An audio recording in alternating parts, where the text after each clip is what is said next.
Orang ini baru saja keluar dari penjara. Baru keluar dari penjara. Dia sangat senang. Bahkan bercanda dengan tahanan baru. Udah bebas. Tapi sedetik kemudian, langsung tersandung, jatuh tertelungkup. Mengapa dia begitu bahagia? Bukan karena dibebaskan dari penjara. Itu karena dia akan menjadi jutawan. Ceritanya seperti ini. 2 tahun yang lalu, Miles dan 2 sahabat mencuri 1 berlian besar. Tapi rekannya akhirnya berubah. Mau sendirian aja. Perkelahian itu tidak sengaja terlihat oleh polisi. Dalam kondisi tidak baik, Miles menyembunyikan berlian. Dia menyembunyikannya di saluran ventilasi gedung yang sedang dibangun. Kemudian Miles ditangkap lagi. Sangat sulit untuk keluar dari penjara. Akhirnya bisa datang dapat diamond. Hal-hal seperti ini. Siapa yang akan sedih? Tetapi memang benar bahwa tidak boleh bersukacita terlalu cepat. Hari itu, Mil ke alamat tempat saya menyembunyikan berlian sebelumnya. Tapi ketika dia sampai di sana, dia langsung bingung. Tempat di mana menyembunyikan berlian sebelumnya sekarang menjadi kantor polisi. Tuhan sedang mempermainkanku. Miles marah dan tidak tahu harus berbuat apa. Tapi berliannya masih ada di dalam. Bagaimanapun, dia masih harus masuk ke dalam dan mengeluarkannya. Jadi dia berpakaian seperti restoran pizza untuk masuk ke dalam. Langsung ke lantai 3. Tapi penjaga itu menghentikannya. Mengatakan bahwa hanya 2 jenis yang diizinkan masuk ke sini. Salah satunya adalah yang memakai borgol. 2 orang dengan lencana polisi. Orang seperti apakah kamu? Ini membuat Miles menegang. Buang-buang waktu untuk make up berubah wajahnya. Dia melihat seorang polisi mencoba menggesek kartunya untuk masuk. Jadi segera memberinya beberapa pizza ke orang itu. Kemudian diam-diam mencuri kartu aksesnya. Kemudian Miles menemukan seorang paman yang berspesialisasi dalam membuat palsu. Tolong bantu saya menyamar sebagai petugas polisi. Miles mencoba meniru gerakan dan kata-kata polisi di film. Mil sudah siap. Dia dengan bangga berjalan ke kantor polisi dengan tas kerjanya. Tapi baru buka pintu lift, bertemu sekelompok polisi lagi. Miles sedikit gemetar sekarang.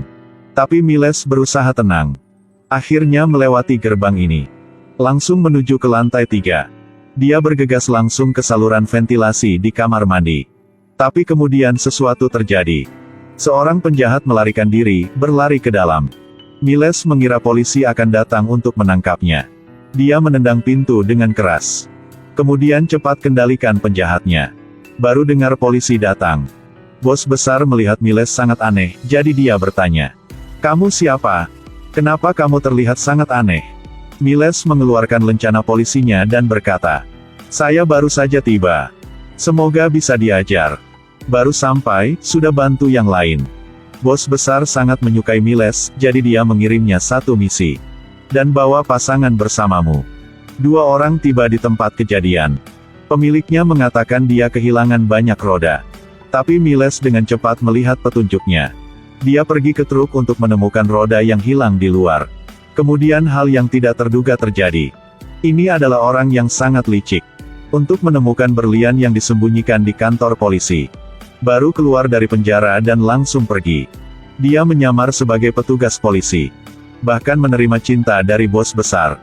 Baru saja memecahkan kasus pencurian roda. Dia berwujud polisi yang menyetir seperti pesawat, tidak takut sama sekali.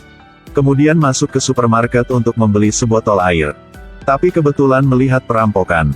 Pikiran Mil pertama tidak peduli tentang ini. Tapi sial. Rekannya keluar dari mobil untuk campur tangan.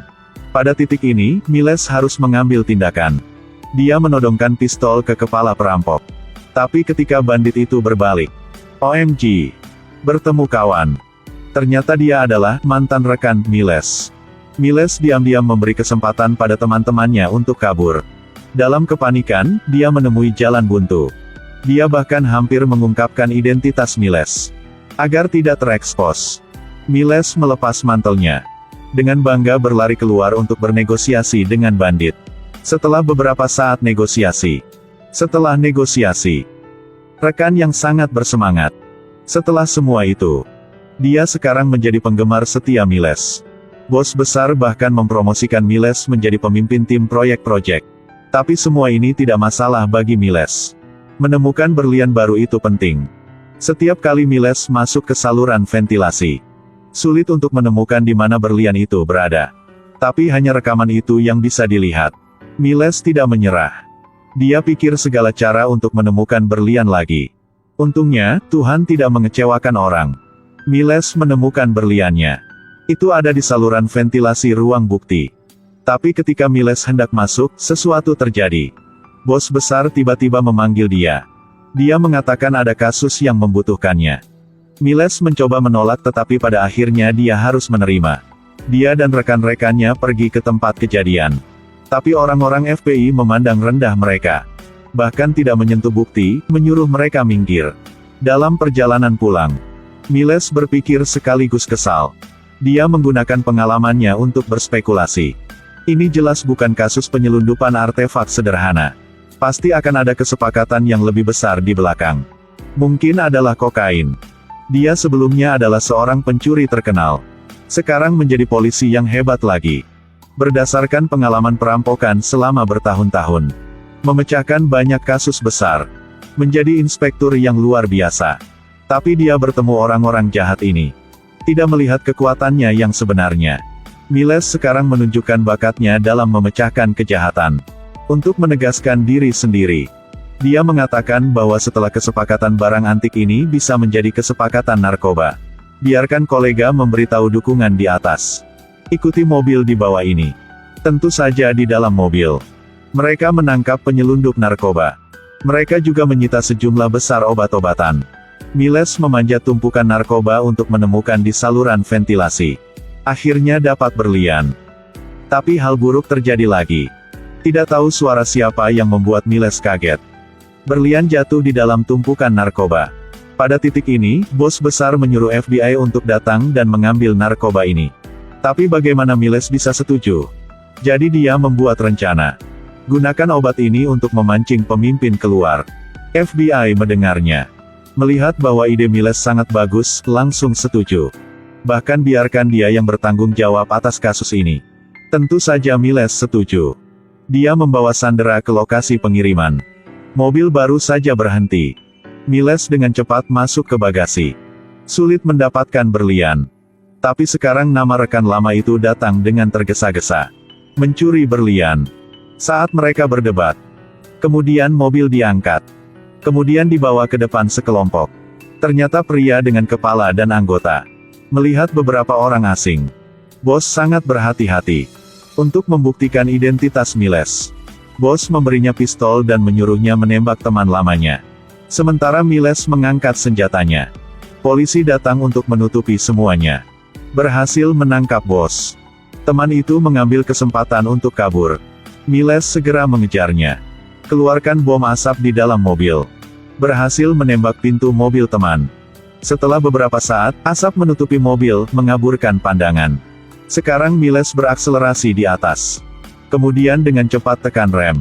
Mobil teman terbalik. Teman juga diberi makan peluru oleh Miles. Saat ini, rekan itu mengetahui identitas dan tujuan Miles. Tapi tahanan ada di depan. Tapi dia tidak bisa menangkap. Karena baru saja mengejar teman. Miles telah melintasi perbatasan negara lain. Mereka tidak punya hak untuk menangkap Miles. Begitu seterusnya. Miles mengambil berlian. Sejak saat itu, dia menjalani kehidupan yang kaya. Inilah akhir dari film. Jika Anda melihat film yang bagus, jangan lupa klik suka dan bagikan untuk mendukung kami. Sampai jumpa di film-film selanjutnya.